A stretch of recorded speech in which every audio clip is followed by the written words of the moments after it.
तो आवाज आ रही है? Is board visible to all of you? Yes sir. ठीक है, तो एक बार मेरे को वापस से बता दो, लास्ट क्लास के अंदर अपन क्या पढ़ रहे थे?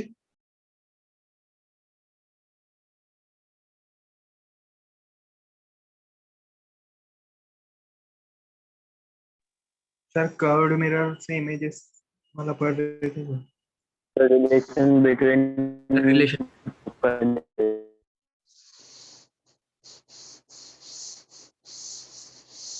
ओके, अपन एफ और आर के अंदर रिलेशन पढ़ रहे थे, राइट? Yes sir. ठीक है, तो रिलेशन बिटवीन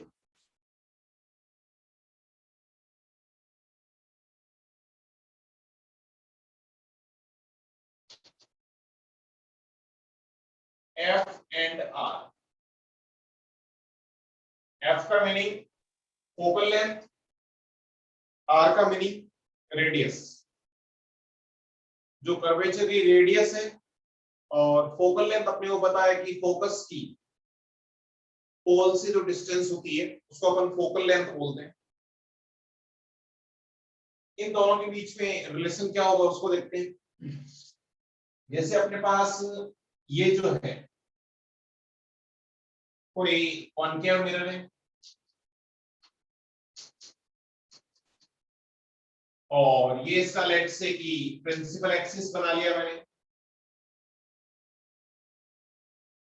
और कोई पैरेलल रेज इंसिडेंट करवाई है, ये लो पैरेलल रेज इंसिडेंट करवा दी, और पैरेलल रेज जहां पे प्रिंसिपल एक्सिस को मिलती है उसी को अपन फोकस बोलते हैं। यहाँ पे लेट से कि इसका सेंटर जो है वो यहाँ पे है और ये इसका पोल हो गया। तो ये नॉर्मल बना लेता हूँ सबसे पहले, थोड़ा सेंटर नजदीक बना लेता हूँ। यहाँ पे लेट से कि सेंटर है, तो ये इसका जो है नॉर्मल हो गया। तो जितना इंसिडेंट एंगल होगा आई उतना ही रिफ्लेक्टेड एंगल होगा, यानी ये यहाँ पे मिलेगी, ये आर हो गया, और ये जो है वो फोकस हो गया। तो अपने को क्या करना है, अपने को जो है वो फोकल लेंथ और रेडियस इन दोनों के अंदर रिलेशन निकालना है। तो ये तो है अपने पास फोकल लेंथ, फोकस की पोल से जो लेंथ होती है, फोकस की पोल से जो लेंथ होती है इसको तो अपन बोलते हैं फोकल लेंथ स्मॉल एफ, और सेंटर की पोल से जो डिस्टेंस होती है इसको बोलते हैं रेडियस, कर्वेचर की रेडियस। इन दोनों के अंदर अपने को रिलेशन निकालना है। तो रिलेशन निकालने के लिए अपन सिंपल ज्योमेट्री लगा सकते हैं। ज्योमेट्री कैसे लगाएंगे इसको देखो, कि मैं ऐसा करता हूं कि इस वाले फोकस से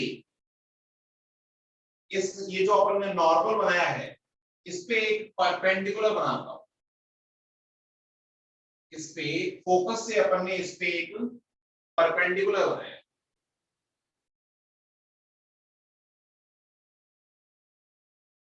तो परपेंडिकुलर बनाया तो अपने पास दो ट्रायंगल आ गए। इसको मैं कुछ O पॉइंट बोल लेता हूं और इसको कुछ Q पॉइंट बोल लेता हूं।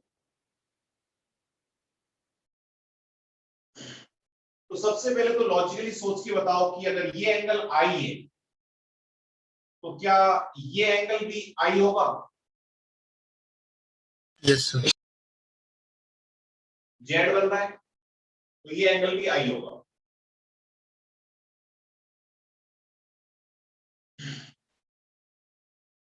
अब अपने को क्या करना है कि इन दोनों ट्रायंगल्स की बात करनी है। कौन कौन से ट्रायंगल की बात करनी है? एक तो दिस ट्रायंगल एंड एक दिस ट्रायंगल।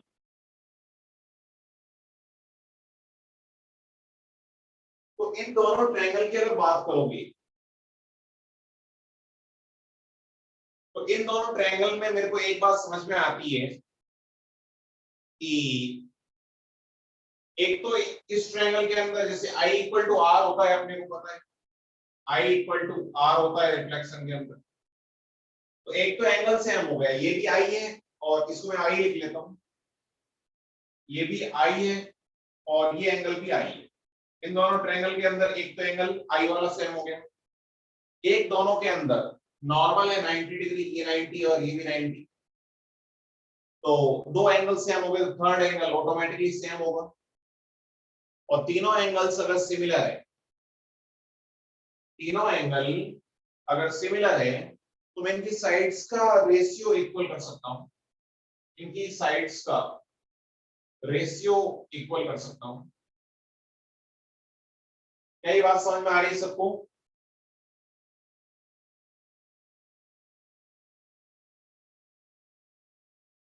अरे बोलो।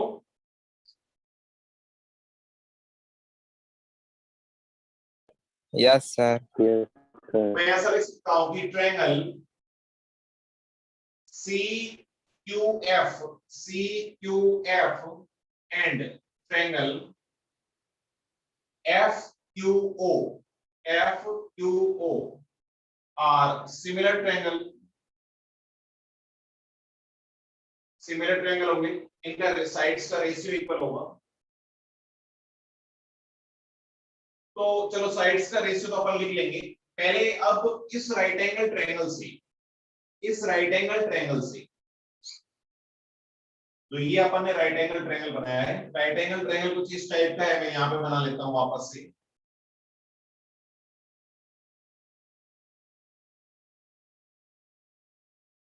ये एंगल कुछ 90 है, ये राइट एंगल है, और ये CF और ये Q है, और ये एंगल जो है वो I है। तो इस राइट एंगल से मेरे को सबसे पहले ये CF लेंथ बताओ, CF लेंथ कितनी होगी? CF, ये अगर एंगल I है तो CF लेंथ कितनी होगी?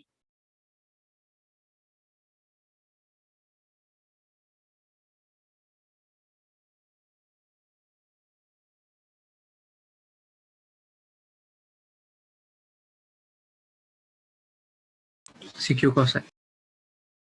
क्या? CQ into cos I. CQ into Cos I. cos I।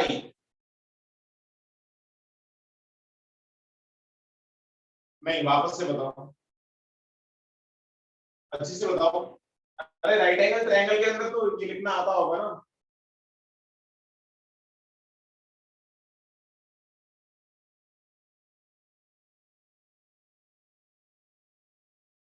अरे cos की वैल्यू इस ट्रायंगल से मेरे को cos की वैल्यू बताओ। cos I की वैल्यू कितनी होगी इस राइट एंगल ट्रायंगल से? cos I इस राइट एंगल ट्रायंगल से, ये थीटा है, तो ये ऑपोजिट साइड हो गई, ये एडजेसेंट साइड हो गई, तो cos I की वैल्यू कितनी होगी?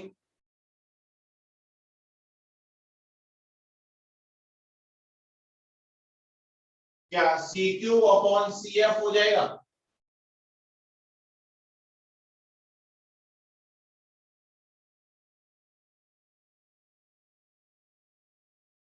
अरे बोलो, Yes, sir. क्या ये समझ में आ रहा है सबको?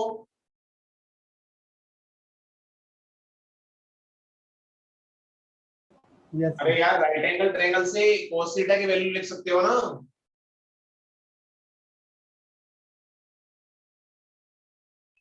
Yes, sir.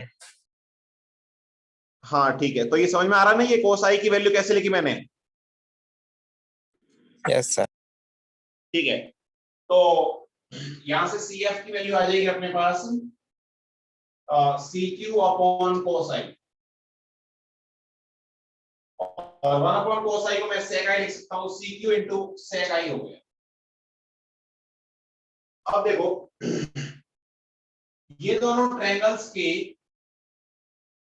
इन दोनों ट्रायंगल्स के तीनों एंगल्स तो अपन ने देख लिए इक्वल है, तीनों एंगल्स तो इक्वल है, और अगर तुम सॉरी ढंग से देखो तो एक ये जो क्यू एफ है ये साइड भी तो कॉमन है,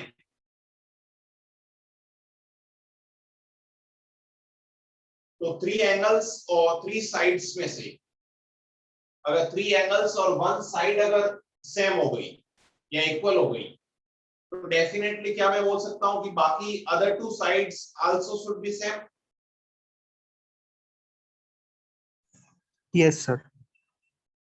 तो अगर ये सिमिलर ट्रायंगल्स है, अगर ये साइड सेम होगी तो this side and this side should be equal, therefore CQ similar sides को इक्वल कर देता हूं, therefore CQ should be equal to QO या OQ, ये दोनों इक्वल होगा। और O से C के बीच में लेंथ कितनी होगी बताओ? R. R के इक्वल, ये तो सेंटर से अपने को कर्वेचर को मिलाया ना, और ये दोनों इक्वल है, तो फिर मेरे को बताओ CQ लेंथ कितनी होगी? CQ और R OQ by दोनों 2. कितना है? R/2 होगी क्या? Yes, sir. तो CF आ गया अपने पास, CF आ गया, CQ है अपने पास R/2 इंटू sec i। अब CP लेंथ कितनी है बताओ, बताना जरा। R. CP R, उसमें से ये जो है वो CF अपन ने सॉल्व कर रखा है, तो क्या मेरे पास फोकल लेंथ ये वैल्यू आ जाएगी क्या? फोकल लेंथ की वैल्यू आ जाएगी क्या? फोकल लेंथ की वैल्यू क्या आएगी? CP R minus CF. CP minus FP या फिर R minus CF, CP minus CF sorry, तो R माइनस CF, और CF की वैल्यू अपन निकाल रखी है R/2 sec i, R/2 sec i। तो अपने को फोकल लेंथ और रेडियस के अंदर रिलेशन मिल गया, F equal to R into, या फिर ऐसे लिख लेता हूं मैं, R minus R/2 sec i, ये रिलेशन आ गया। R minus R/2 sec i, focal length और रेडियस के अंदर रिलेशन आ गया, जो कि अपने को ध्यान रखना है। F equal to R minus R/2 sec i। F focal length, focus और पोल के बीच में distance, R radius of curvature, and sec i incident angle, angle of incidence. तो R minus R/2 sec i होगा। क्या ये बात समझ में आ रही है सबको? अरे बोलो, यहां तक किसी को कोई डाउट हो तो बता दो मेरे को अभी भी। एनीवन? Any doubt? सर अगर हम हाफ मिरर को लेंगे तो उसमें भी वैलिड होगा ना, मतलब हाफ ही हाफ मिरर मिरर, पॉलिश है। हाफ मिरर मीनिंग वापस बताओ, हाफ मिरर का क्या मतलब है? मतलब सर वो जो आपने लाइन बनाई है तो हॉरिजॉन्टल लाइन, तो उसके नीचे सपोज अगर मिरर पॉलिश नहीं होगा, अगर ऊपर ही पॉलिश होगा तो वैलिड होगा कहीं केस? हाँ हाँ हाँ, मिरर के छोटे से छोटे पीस के लिए ये वैलिड होगा। सर लेकिन फिर प्रिंसिपल एक्सिस फोकाई सब चेंज हो जाएंगे ना? फर्क नहीं पड़ता, रिलेशन यही आएगा, रिलेशन में कोई चेंजेस नहीं आएगा। अरे जैसे तुम यही बोल रहे हो ना कि भाई ये मिरर इतना नहीं रखे, मिरर अपन छोटा कर दें, यानी मिरर जो है वो, जैसे तुम ये बोल रहे हो कि ये इतना ही पॉलिश हो, ऐसे ही बोल रहे हो क्या? Yes sir. तो इतना ही पॉलिश हो तो ये तो अपने कुछ काम का ही नहीं, हटा दो ना। तो फिर अपन इतने के लिए ही बात करेंगे ना, सारी बातें इसके लिए ही होगी, तो इसकी प्रिंसिपल एक्सिस भी ये होगी। प्रिंसिपल एक्सिस हमेशा ध्यान रखना, जो रिफ्लेक्टिंग सरफेस होती है ना, उसके जो मिड पॉइंट से जो पास करने वाली लाइन होती है उसको बोलते हैं। पूरे कर्वेचर के मिड पॉइंट से जाना जरूरी नहीं है, अपने को तो रिफ्लेक्टिंग सरफेस से मतलब है, जितनी सरफेस के अंदर जितने कर्वेचर का पार्ट पॉलिश्ड है उसका मिड पॉइंट पोल है और एक्सिस पोल से पास करेगी। समझे क्या? Yes sir. मतलब छोटे से छोटा पीस अगर यूज करोगे, इतना सा पीस है तुम्हारे पास, तभी उसका मिड पॉइंट प्रिंसिपल एक्सिस होगा और उसके लिए ये फॉर्मूला वैलिड होगा, r minus r by 2 sec i। समझे क्या? Yes sir. कोई डाउट नहीं है? नो। ठीक है, तो इसको मैं रफ कर दूं क्या? हाँ Yes, सर। सर इसका फोटो निकाल के भेजो ना। क्या नोट करना है अभी तक?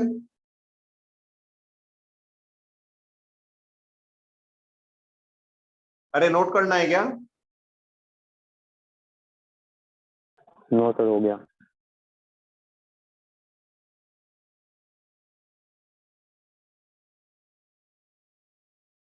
ध्यान रखना, ये हमेशा, जैसे तुम डाउट पूछ रहे हो ना, तो हमेशा ध्यान रखना कि ये हमेशा वैलिड होगा। जैसे कभी कभी वो कंफ्यूज करता है अपने को कि बताओ इस ग्लास के एक तरफ मीडियम, इस मिरर के एक तरफ मीडियम अलग है, दूसरी तरफ मीडियम अलग है, तो बताओ रिलेशन क्या होगा? या फिर कभी कभी कंफ्यूज करता है कि अपन ने जो लाइट आ रही है, आगे अपन पढ़ेंगे, लाइट डिफरेंट डिफरेंट कलर की भी हो सकती है। तो अगर मैं रेड लाइट इंसिडेंट करवाऊं या फिर ब्लू लाइट इंसिडेंट करवाऊं, तो लाइट का कलर चेंज करें, तो बताओ अब क्या होगा? तो हमेशा ध्यान रखना, फोकल लेंथ किसी भी चीज पे डिपेंड नहीं करती। फोकल लेंथ, ध्यान लिख लो ये, focal length does not depend upon colour of light. Colour of light also does not depend upon medium। ये सारी चीजों पे डिपेंड नहीं करेगा, ये फॉर्मूला हमेशा वैलिड हो, इसमें कोई चेंजेस नहीं हो। Am I right?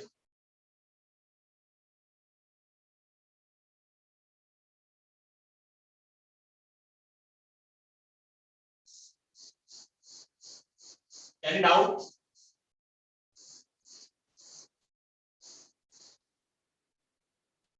कोई डाउट है क्या?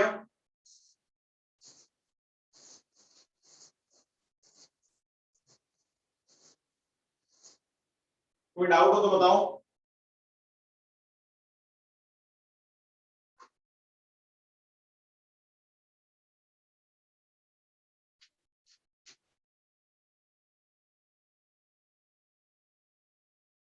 अरे कोई डाउट है क्या? नहीं है सर। No sir. ठीक है, तो आगे बढ़ने से पहले अपन अब है ना इस फॉर्मूले को थोड़ा सा मॉडिफाई करते हैं। और मॉडिफाई करने का मीनिंग अपना ये है कि अपन दुनिया के अंदर जितनी रेस है उन सारी रेस को नहीं पढ़ेंगे, मतलब प्रिंसिपल एक्सिस से जो बहुत नजदीक आती है रेस, उन्हीं के बारे में स्टडी करेंगे। यानी रेस दो टाइप की होती है, on the basis of distance from the principal axis. तो एक तो डिफाइन होती है paraxial rays, paraxial rays, paraxial rays, and other one is marginal rays. marginal rays, marginal rays। तो अभी तक अपन ने दोनों रेस को पढ़ते आए हैं। ये फॉर्मूला जो अपन ने डेराइव किया था ये दोनों रेस के लिए एप्लीकेबल होगा, r minus r by 2 sec i। Paraxial rays क्या होती है? पैराएक्सियल रेस का मतलब, जैसे ये कोई मिरर है और ये इसकी प्रिंसिपल एक्सिस है, तो ऐसी रेस जो इस प्रिंसिपल एक्सिस के बहुत नजदीक आती है, प्रिंसिपल एक्सिस के बहुत नजदीक आती है, यानी distance between principal axis and incident rays is very less. ये डिस्टेंस जो है, ये डिस्टेंस ये बहुत ही कम होती है।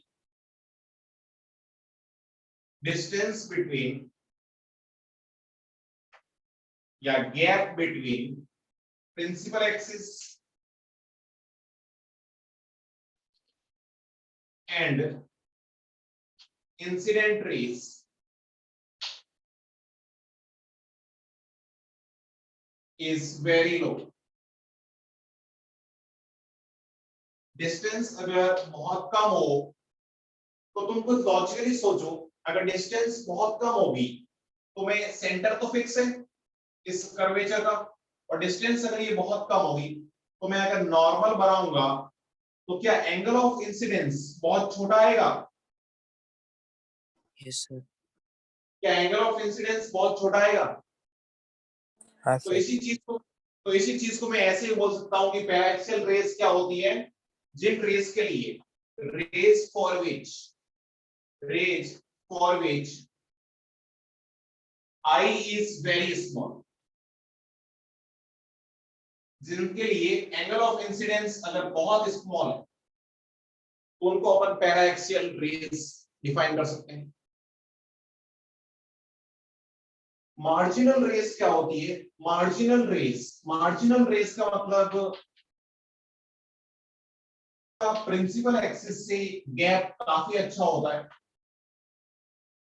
जैसे ये गैप जो है कुछ r/2 हो गया या r/10 हो गया, ऐसा गैप अगर रहेगा यानी काफी गैप रहता है, एक सिग्निफिकेंट गैप रहता है, इन रेस को अपन मार्जिनल रेस बोलते हैं। तो इसमें मैं ज्यादा डिटेल में लिखने की जरूरत नहीं है। गैप जो है, गैप बिटवीन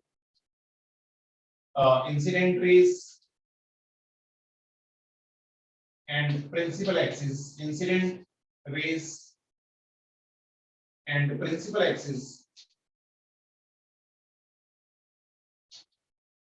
is significant, और गैप सिग्निफिकेंट है तो जो आई होगा वो भी सिग्निफिकेंट होगा, मतलब स्मॉल नहीं होगा, बहुत ज्यादा स्मॉल नहीं होगा। तो फिर इनके लिए तो जो अपन ने फॉर्मूला डेराइव किया था फोकल लेंथ का, वो यही वैलिड होगा, r minus r/2 sec i, r minus r/2 sec i। इन रेस को अपन स्टडी करते हैं तो अगर i अगर बहुत स्मॉल है, तुम खुद पॉसिबली सोचो, i अगर वेरी स्मॉल है तो तुमने पढ़ा होगा थीटा बहुत स्मॉल होता है तो साइन थीटा तो क्या लिखते हैं अपन? थीटा।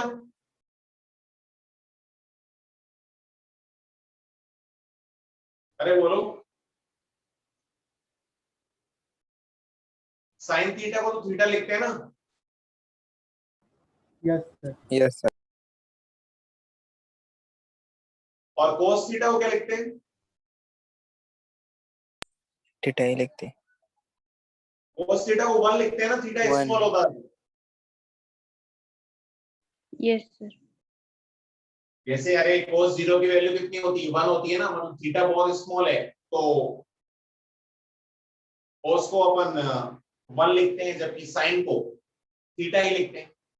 तो आई जब वेरी स्मॉल होता है तो जो कोस थीटा होता है, कोस आई की वैल्यू ऑलमोस्ट 1 हो जाएगी, और कोस आई की वैल्यू अगर 1 होगी तो सेक आई भी 1 हो जाएगा, सेक आई 1 हो जाएगा, तो f equal to r minus r/2 हो जाएगा, यानी f इक्वल टू क्या आ गया बताओ? r/2। f equal to r/2, यही ध्यान रखना है, f इक्वल टू r/2। तो पैराक्सियल रेस के लिए हमेशा अपन f इक्वल टू r/2 लगा सकते हैं। और अच्छी बात यह है कि इसके बाद अपन जो भी पढ़ेंगे वो ओनली फॉर पैराक्सियल रेस को पढ़ेंगे, जब तक कि तुम्हें कुछ गिवन नहीं हो एक्स्ट्रा ऑर्डिनरी इंफॉर्मेशन, या तुम्हें बोला ही नहीं जाए मार्जिनल रेस के बारे में, तो हमेशा डिफॉल्ट अपन पैराक्सियल रेस ही मानेंगे। यानी आगे अपन जो भी शॉर्ट फॉर्मूलास डेराइव करेंगे लेंस के लिए या फिर रिफ्लेक्शन के लिए या रिफ्रैक्शन के लिए, जो भी पढ़ेंगे, ऑल शॉर्ट फॉर्मूलास, मैं यहीं पे लिख लेता हूं, all short formulas are valid for paraxial rays. ये सब पैराक्सियल रेस के लिए ही वैलिड होंगे, मार्जिनल रेस के लिए वैलिड नहीं होंगे। क्या ये बात समझ में आ रही है सबको? तो अब आगे से अपने को r minus R by two sec i, इसका एक आध एग्जाम्पल कर लेंगे अपन, डिस्टेंस बहुत ज्यादा वाला, उसके बाद अपन दुनिया भर में कभी एग्जाम्पल नहीं करेंगे जिंदगी में वापस, इसके बारे में सोचेंगे नहीं, डायरेक्टली अपने को पता होना चाहिए f equal to R by two होता है। क्या ये समझे बात? आगे से हमेशा अपन f equal to R by two ही लिखा करेंगे। तो बताओ इसके अंदर कोई डाउट किसी को? एनीवन? इसके अंदर कोई डाउट है? No sir. No sir. ठीक है, तो इसको मैं रफ कर दूं क्या? नहीं सर, 1 मिनट। No sir. जल्दी नोट करो।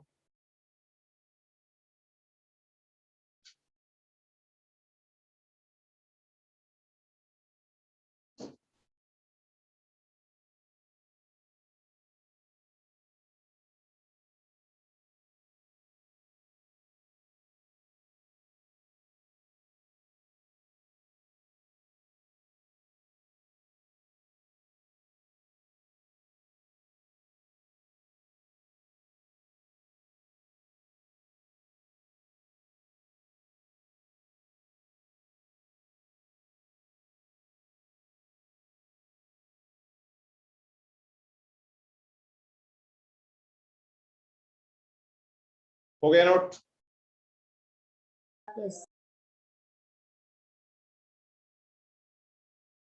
अरे नोट कर लिया ना? Yes sir. ठीक है, तो इसको मैं रफ कर रहा हूं।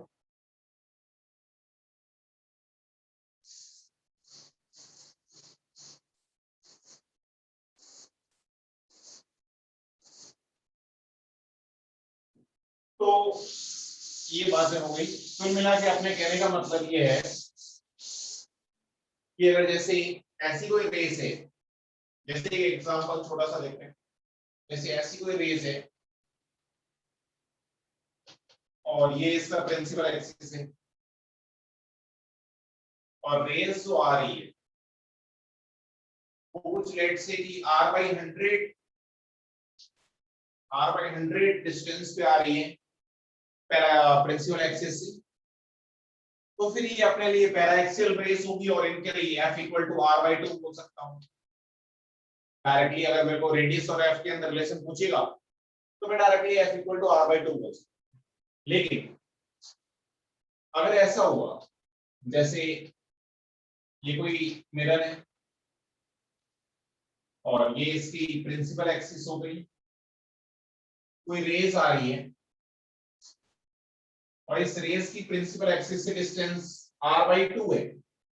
r क्या है? इस कर्वेचर की रेडियस। तो अब अपने से पूछा है बताओ फोकल लेंथ कितनी होगी, तो क्या आप मैं directly f equal to R by two लिख सकता हूँ क्या? No sir. क्योंकि ये जो रे है ये मार्जिनल रेस का एग्जांपल है, क्योंकि अब गैप बहुत ज्यादा है। गैप अपने को ऐसे ही कंपेयर करना है, रेडियस से ही कंपेयर करना है कि भाई कर्वेचर बहुत छोटा है, तब तो अगर थोड़े सा भी अगर दूर है तो डिस्टेंस बहुत ज्यादा हो जाएगी। तो रेडियस के फॉर्म में अपने को जैसे r बाई 10 से अगर कम है, r बाई 10 से अगर डिस्टेंस कम है तो फिर तो मैं पैराएक्सियल मान सकता हूँ, लेकिन r बाई 10 से ज्यादा है तो फिर अपने को मार्जिनल की कैटेगरी में लेना पड़ेगा। तो इस केस में बताओ फोकल लेंथ कितनी होगी?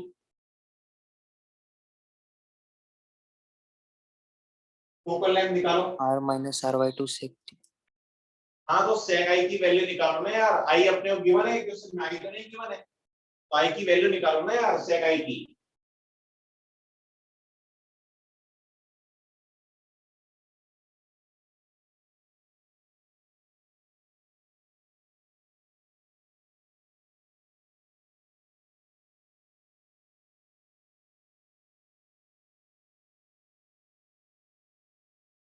सेक आई की वैल्यू निकाल सकता हूँ ना, लेट से कि ये सेंटर है, ये सेंटर मान लो, अगर ये सेंटर होगा तो इससे नॉर्मल बना लो, ये लो नॉर्मल बना लिया,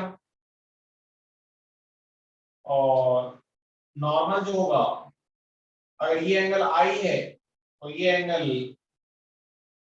भी आई होगा, तो मेरे को आई की वैल्यू निकालनी है, तो यहाँ पे एक परपेंडिकुलर बना लो,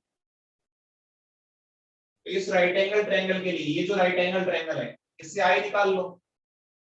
इस राइट एंगल ट्रायंगल के लिए जैसे मैं इसको कुछ P बोल देता हूँ, P तो ये पोल बोल देता हूँ, ये कुछ CD बोल देता हूँ।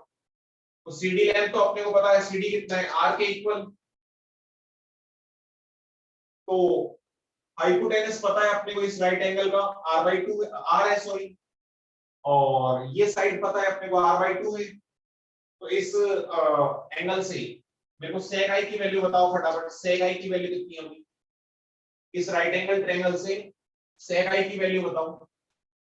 ये साइड कितनी हो जाएगी, ये साइड हो जाएगी under root of R² minus R²/4 यानी R/2 का स्क्वायर। तो तीनों साइड्स पता है राइट एंगल की, तो sec i की वैल्यू कितनी होगी बताओ।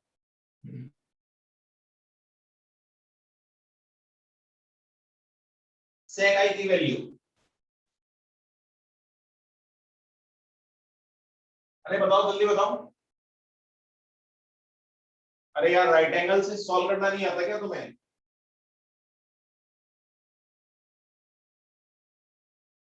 क्या हाइपोटेनस अपॉन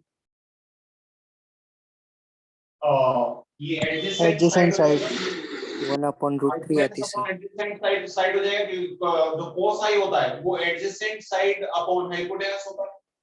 तो r upon under root of R² minus R²/4 यानी ये sec i हो गया अपने पास, ये हो गया R² कॉमन ले लेता हूँ, R से R कैंसिल हो गया, 4 - 1 3/2 यानी 2/√3 आ गया, इतना ही होगा।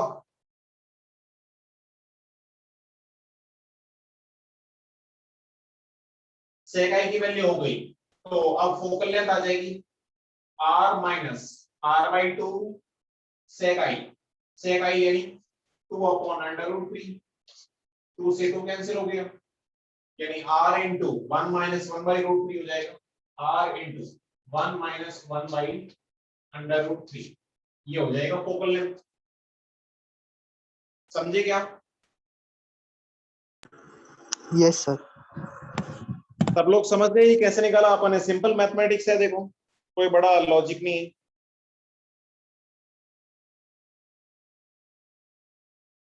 सब लोग समझ गए right?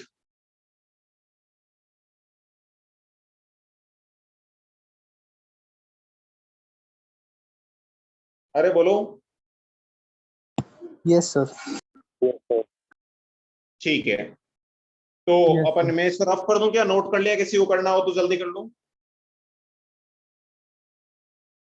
Yes sir, 1 minute. Rough कर दूं मैं? No sir. 1 minute sir. जल्दी नोट एक करो मिनट देखो रुको यार, सर। इतना टाइम नहीं लगना चाहिए।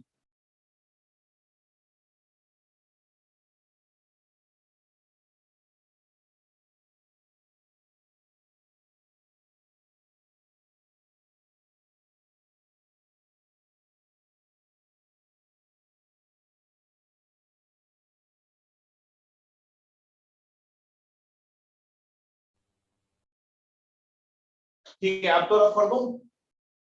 Yes sir. ठीक है,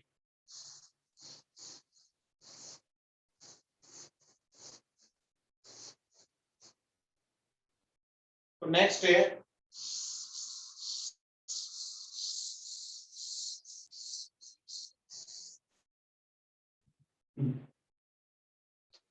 अब अपन जैसे प्लेन मिरर से अपन ने इमेज बनाई थी, जैसे प्लेन मिरर से इमेज फॉर्म किया था, ऐसे कैसे अब ये जो कॉनकेव और कॉन्वेक्स मिरर है इनसे इमेज कैसे बनाते हैं इसके बारे में पढ़ते हैं। फिर अपन एक बार इमेज बनाना सीख लिया तो फिर अपन डिफरेंट डिफरेंट टाइप के एग्जांपल ट्राई कर सकते हैं। और इमेज बनाने की कुछ बेसिक प्रॉपर्टीज अपने को पता होना चाहिए। तो नेक्स्ट है some basic rules for image formation. Some, वैसे तो ये सारे रूल्स पता है, basic rules for image formation.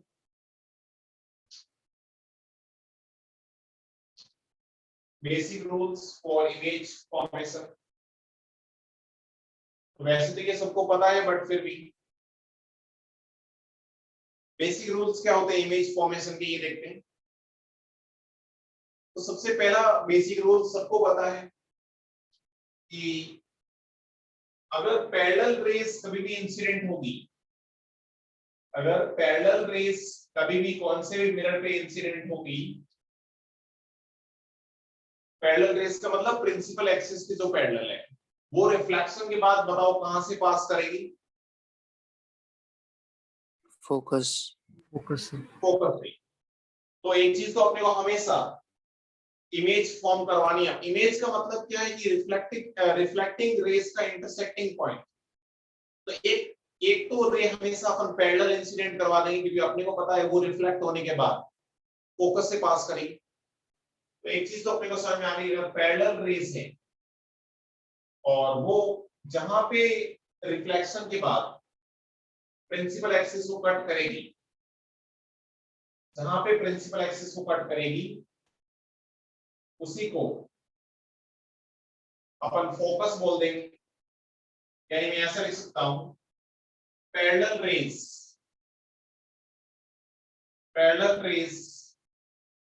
always pass through, parallel rays always pass through focus after reflection। तो ये सबसे बेसिक रूल अपने को ध्यान रखना चाहिए कि जो पैरेलल रेस होगी वो हमेशा फोकस से पास करेगी। नेक्स्ट है सेकंड पॉइंट। सेकंड पॉइंट भी सिंपल है, वैसे तुमने सबसे पहले लाइट रेस का जो प्रॉपर्टीज पढ़ी थी वहीं पे पढ़ लिया था कि कोई भी रे जैसे मिरर के परपेंडिकुलर इंसिडेंट हो रही है, मतलब ऐसे इंसिडेंट हो रही है, जैसे यहां पे बता लेता हूं, मिरर के परपेंडिकुलर इंसिडेंट हो रही। अच्छा तुम कुछ सोचो लॉजिकली कि जो रे मिरर के परपेंडिकुलर इंसिडेंट होगी, मिरर पे परपेंडिकुलर इंसिडेंट होना चाहिए, passing through centre of curvature. जैसे ये हो गई, या फिर जैसे अगर यहां से अगर ये ऐसे पास करेगी या और ये अपन अपने को गिवन है कि मिरर के परपेंडिकुलर है, तो बताओ क्या ये पॉइंट सेंटर होगा? Yes sir. तो जो रे मिरर के परपेंडिकुलर इंसिडेंट हो रही है, मिरर पे परपेंडिकुलर इंसिडेंट हो रही है, इसका मतलब वो तो एक्चुअली नॉर्मल ही है, यानी उसका आई कितना होगा? 0 0 तो फिर आर भी कितना होना चाहिए? 0 0। इसका मीनिंग ये हुआ कि जो परपेंडिकुलर इंसिडेंट होगी क्या वो वापस अपने उसी रास्ते पे चली जाएगी? Yes sir. यस। यानी रे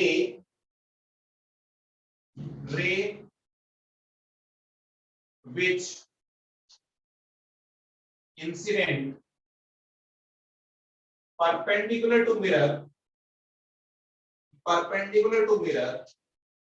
retraces its path,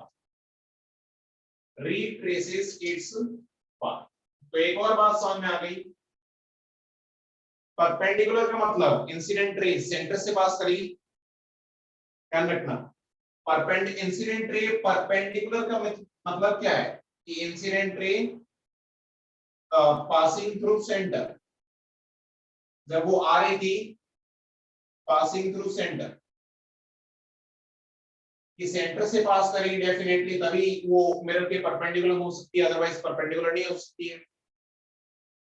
तो सेंटर से पास करके अगर कोई मिरर आ रही है, रे आ रही है, तो डेफिनेटली वो कर्वेचर के परपेंडिकुलर होगी, और कर्वेचर के अगर परपेंडिकुलर होगी तो डेफिनेटली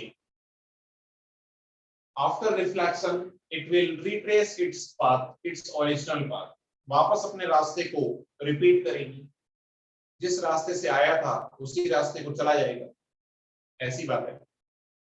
ठीक है, उसके बाद थर्ड पॉइंट है। थर्ड पॉइंट तो वैसे जनरल है, इसके अलावा अगर कोई भी ऑब्लिक किसी भी एंगल पे अगर इंसिडेंस होगा तो कोई दिक्कत ही नहीं है, आई इक्वल टू आर कर लोगे, नॉर्मल बना लोगे। लेकिन अगर पोल पे इंसिडेंट हो रही है ray which incident at pole for that ray principal axis will act as normal. क्या प्रिंसिपल एक्सिस उसके लिए नॉर्मल का काम करेगी? Yes sir. क्योंकि अपने को पता है कोई भी रे जैसे पोल पे इंसिडेंट हो रही है, जैसे ये अपना प्रिंसिपल एक्सिस हो गया, और पोल यही होता है, तो पोल पे अगर थीटा एंगल पे आएगी तो ये इसका नॉर्मल ही है प्रिंसिपल एक्सिस, तो ये वापस थीटा एंगल पे ही प्रिंसिपल एक्सिस से रिफ्लेक्ट हो जाएगी। यानी कोई भी रे जो पोल पे इंसिडेंट हो रही है और प्रिंसिपल एक्सिस से थीटा बना के इंसिडेंट हो रही है, तो रिफ्लेक्ट भी प्रिंसिपल एक्सिस के साथ थीटा बना के रिफ्लेक्ट हो जाएगी। तो ये तो बताने की जरूरत नहीं, आई थिंक समझ गए होंगे। तो ये कुछ बेसिक लॉस है, जो ये क्या हो गया, आई हो गया, और आई इक्वल टू आर होता है, ये नॉर्मल का काम करेगा। प्रिंसिपल एक्सिस जो है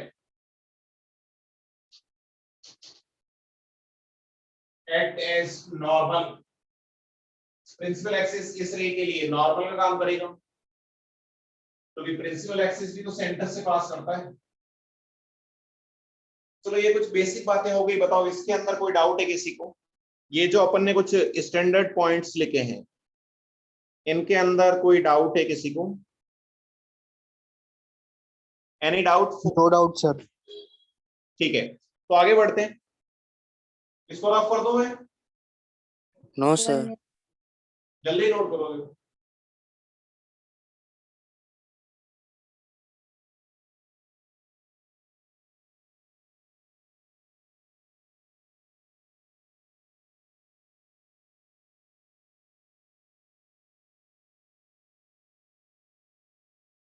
डन सर। ठीक है,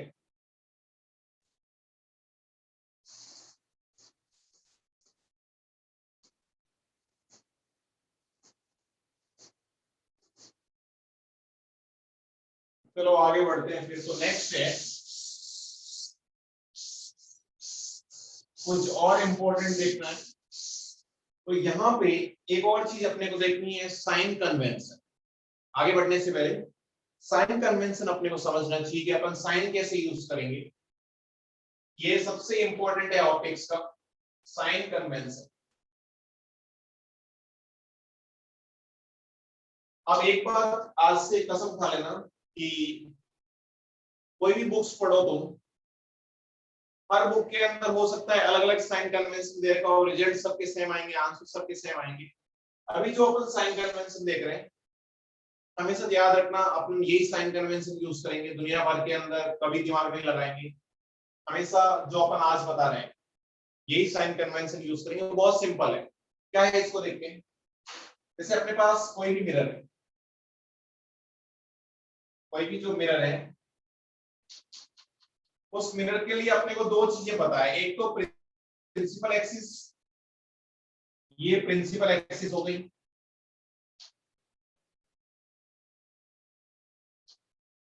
और एक जो है ना, इस प्रिंसिपल एक्सिस की परपेंडिकुलर कोई एक लाइन बना लो जो पोल से पास कर रही है। ऐसे प्रिंसिपल एक्सिस की परपेंडिकुलर लाइन जो पोल से पास कर रही है। बस अपना काम आसान हो गया, समझ लो। अब ये प्रिंसिपल एक्सिस अपने लिए एक्स एक्सिस है और ये वाई एक्सिस। बस ये अपने लिए एक्स एक्सिस है और ये वाई एक्सिस। इसी टाइप से मान लो। तो सोच के बताओ, प्रिंसिपल एक्सिस के ऊपर कोई भी चीज होगी, इसको क्या लोगे? पॉजिटिव। प्रिंसिपल एक्सिस के ऊपर जो भी होगी, अबव प्रिंसिपल एक्सिस, उन सबको क्या लोगे? पॉजिटिव। प्रिंसिपल एक्सिस के नीचे जो भी चीज होगी, इसको लोगे नेगेटिव। तो ये तो अपने को प्रिंसिपल एक्सिस यानी वाई डायरेक्शन के अंदर साइन कन्वेंशन समझ में आ गया। In Y direction in y direction above principal axis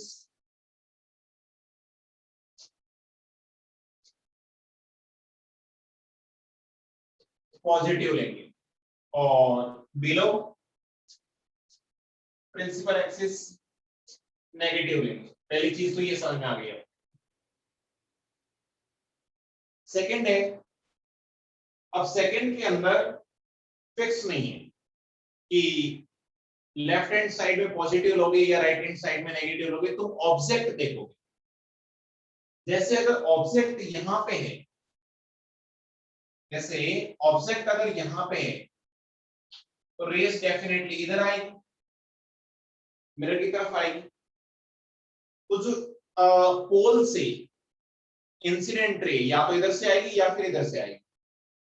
जो इंसिडेंट रे की डायरेक्शन है उसको नेगेटिव लोगे। मतलब जैसे इंसिडेंट रे इधर आ रही है तो ये नेगेटिव हो गई और ये पॉजिटिव हो गई। इंसिडेंट रे की डायरेक्शन जो है वो नेगेटिव होगी और इंसिडेंट रे अगर इधर से आ रही है तो ये नेगेटिव हो गई और पोल से इधर ये पॉजिटिव हो गई। यानी direction of incident ray, direction of incident ray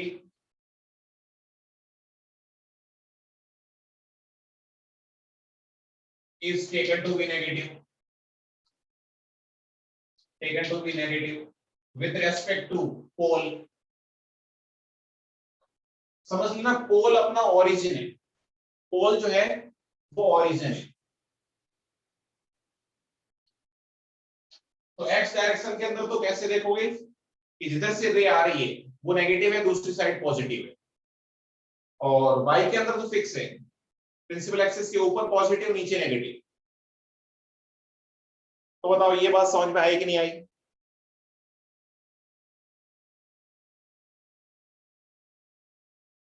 तो फिर मेरे को सोच के बताओ कि कॉनकेव मिरर जो होता है, कॉनकेव मिरर जो होता है,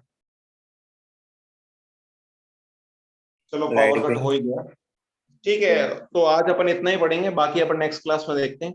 तो यहाँ तक कोई डाउट कोई किसी को जो अपन ने अभी तक पढ़ा है? No sir.